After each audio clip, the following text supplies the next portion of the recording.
Who should start for the New York Knicks this year? Is it Quentin Grimes?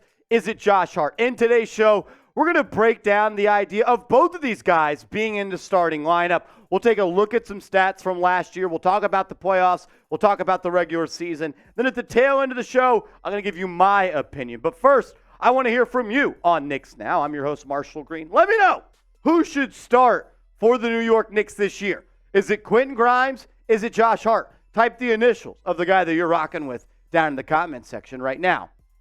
I think to set the scene of this debate, let's at least take a look at last year. Let's start with the regular season numbers for these two players. Quentin Grimes last year in his second year at the University of Houston averaged 11.3 points per game, 2.1 assists, 3.2 rebounds, shot 46.8% from the field, and a scorching 38.6% from downtown. I love the leap that Quentin Grimes took from year one to year two. You talk about Josh Hart, averaged just under 10 points per game, nearly 8 rebounds and nearly 4 assists. A little bit more efficient from the field, 53% compared to 47 and 37% compared to 38. But I think that you need a little bit more context with those numbers because Quentin Grimes' shot diet is just a little bit different than Josh Hart. Grimes shot 5.7 three-pointers per game this year, whereas Josh Hart shot just 2.2. So take the percentages from downtown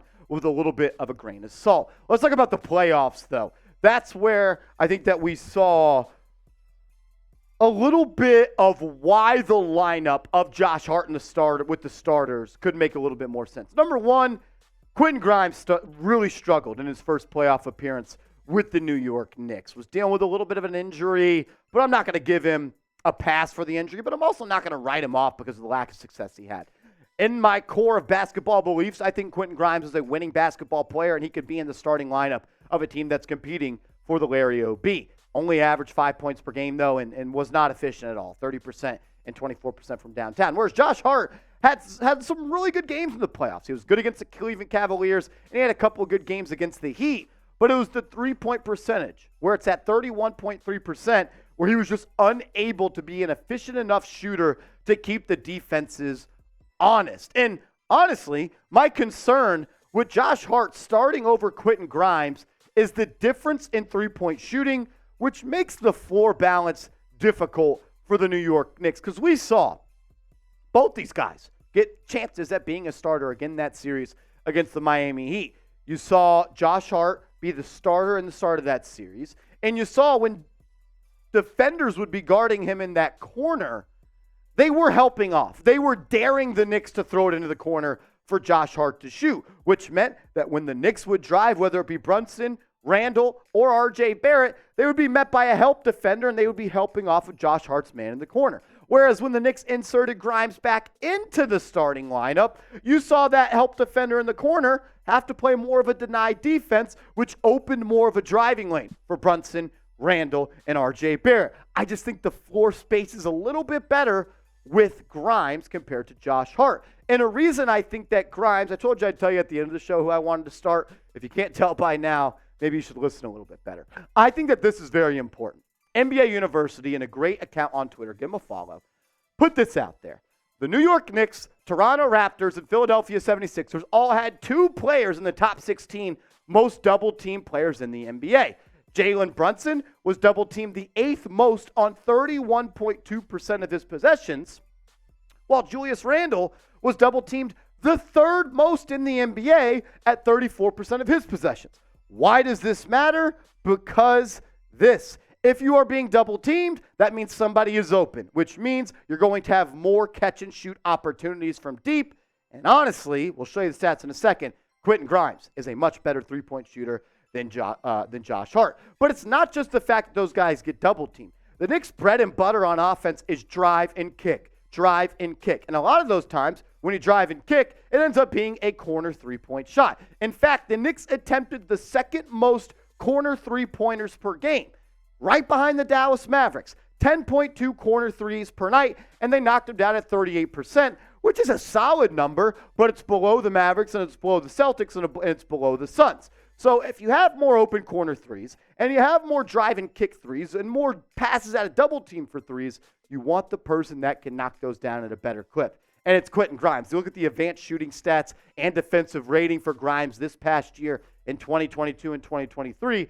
He knocked down 40% of his catch-and-shoot threes, and he shot nearly 5 of those per game. Remember that number, 5. He shot 48.5% from the left corner, which is one of the top percentages in the NBA. He also shot 37.5% from the right corner and 35.3% above the break. Above the break is pretty much any three-point shot that is not in the corner. And also, he had a defensive rating of 117.3. We've showed you the stats on screen before. Quentin Grimes drew the number 1 team's offensive threat every single night. He had the most difficult matchup every single night based on advanced analytics, and he still managed to have a 117 defensive rating, which isn't great, but when you factor in the matchups that he had every night, it makes a lot of sense. Remember, 5 threes for Quentin Grimes, only 2 catch-and-shoot opportunity threes for Josh Hart, and he knocked him down in a solid percentage this year at 40.8%. He also shot 41% from the left corner